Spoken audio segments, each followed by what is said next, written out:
Okay, so I've expanded the simple sauna idea. It's pretty similar to the first one I designed with slight differences. Uh, I the roof's a little different. It's kind of an asymmetric roof. I thought that looked pretty decent. I don't know. Let me know what you think. The porch is total is 5'4", 4 foot from post to post. Now, the walls are gonna come out in thickness from here some certain distance, so some of this space will be eaten up by wall space. But I feel like there's going to be enough then with how far this goes overhanging to be an adequate space. And then this would be the entryway, 4 feet. Sauna space on this one is actually bigger. I don't know why. I thought bigger space for sauna for how many people you want to get in, so people aren't packed in like sardines.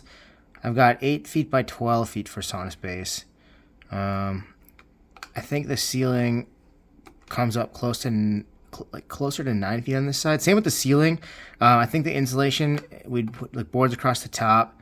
No attic space. There'd be insulation and stuff above this, so it would build in thickness up. So you'd see all of these rafters and beams from the inside. And then if the stove is on this side, I'll spin this thing for a second. If we walk in the door here, and then into the entry space, there'd be another door here, and then the stove could go on this interior wall and sit in this corner, and like the low side, and then we could put seating on this wall all across, and then on this side wall too, and then we can build it up in height, two stacks on this side, maybe, I don't know, maybe one stack, maybe two stacks on that side. I forgot I put the dimensions on this on the inside. I can't remember what that was.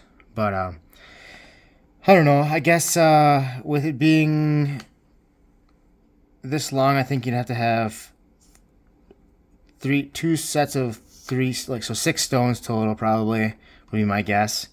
So I don't know. I also wanted to talk a little bit about this bracing stuff that I've been putting in here. So on the porch, I opted for these like Western style knee braces that, you know, provide obvious support for the span and also for racking support, so side to side movement. And then these other horizontals they're called Nuki bracing. It's a Japanese style of bracing, and you wouldn't think that it would provide racking stability, but how it works, I did the joinery for one piece just to demonstrate what happens. So if you zoom in here, there's a little bit of space, like this board goes through the beam, and there's a little bit of space above it. There's airspace there, and you actually wedge it. You put two wedges in, one from each side, and you pound those in super tight. So in order for this beam to like move side to side, you'd actually have to crush the wedges or crush the wooden beam here. So with how tight these are pounded in, it does actually provide like plenty of stability for racking. And there's been studies on this being better for, not that there's ever going to be an earthquake in Wisconsin, but this kind of bracing is actually better for earthquake country, because when knee braces fail, they fail suddenly and violently and they break. But when these fail, they fail gradually, and after the earthquake, if the building is still standing, you can just retighten. You can just pull everything plumb and then pound in new wedges and restabilize everything, and it's good to go. So they don't fail suddenly, they fail slowly. So it's actually a pretty solid engineering concept.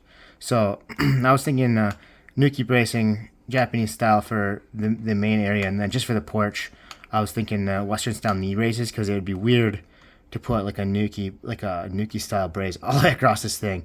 You know, I don't know. I thought this looked better for the porch, but just some kicking around some ideas. I think I'm probably going to be done designing stuff for now until after the class.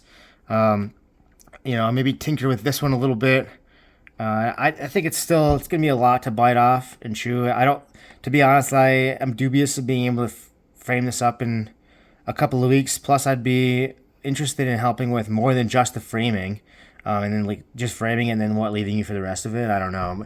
Well, I'll figure that out on my end. So I feel like this would be like, you know, it's not have the wraparound porch, but no matter what, I feel like the wraparound porch is just too much to bite off for my first timber frame project, with the hip style roof and everything.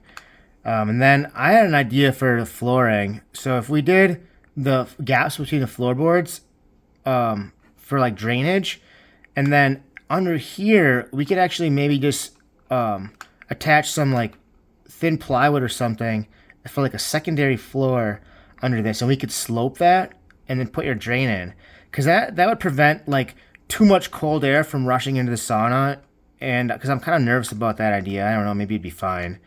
So it'd be like an uninsulated floor, kind of like there would be no insulation in it, but just that extra like barrier to prevent wind from just rushing in. The wind would have to come through the drain and in. So you could have your sloped drain idea underneath, and you could have the gaps in the floorboards on top. So like, I don't know, that could be a possibility that we could maybe look into. I'm not sure how that all work, but oh, there it is. There's the next idea, I guess.